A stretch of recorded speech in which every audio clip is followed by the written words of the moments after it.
Hello hi by ছোড়ো Ram নাম বলো। আমরা চলে আসি ফাইনালি ময়নাগুড়ি পাখিদার রেস্টুরেন্টে।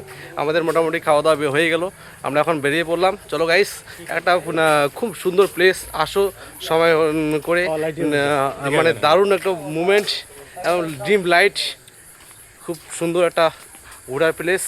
বাসটা আমাদের সব কিছু খাওয়া দাওয়া হয়ে গেল, আমরা এখন বেরিয়ে পড়লাম।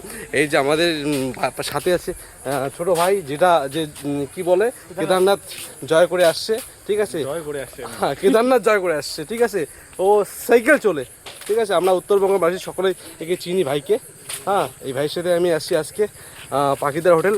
আর আপনারা সকলেই চিনেন এই আমার পাশে যে আছে দাদা, ঠিক আছে। সে দাদা দাদা মানে আমার আমার মানে ক্লাসমেট বন্ধু, ঠিক আছে। লাইটও দেয়, লাইট। ও গাইস, চলো গাইস, তার মানে এখানে ফাইনালি এখান থেকে বেরিয়ে গেলাম। চলো ঠিক আছে গাইস, চলো এখানে মানে একদম ধামাকা ধামাকা, খুব সুন্দর একটা প্লেস। হ্যাঁ, গান তো ফাইনালি ওই গানের জন্য আজকে একটু এখানে আসছি। গানটা অনেক আগের কথা আসার কথা ছিল, সেই গানটা এখনও আসলো না। আমাকে সকলেই বলছে দাদা কবে গানটা আসছে। ফাইনালি আজকে মোটামুটি কাজ শেষ হয়ে গেছে, কালকেই হয়তো গানটা ফাইনালি চলে আসবে।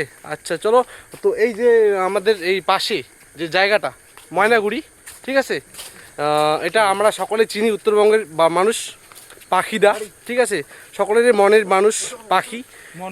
হ্যাঁ, মনমোর যে পাগলা হয়ে গেল যে ভাইরাল গানটা, হ্যাঁ তার এই গানটা, ওরই নিজস্ব রেস্টুরেন্ট। হ্যাঁ, খুব সুন্দর।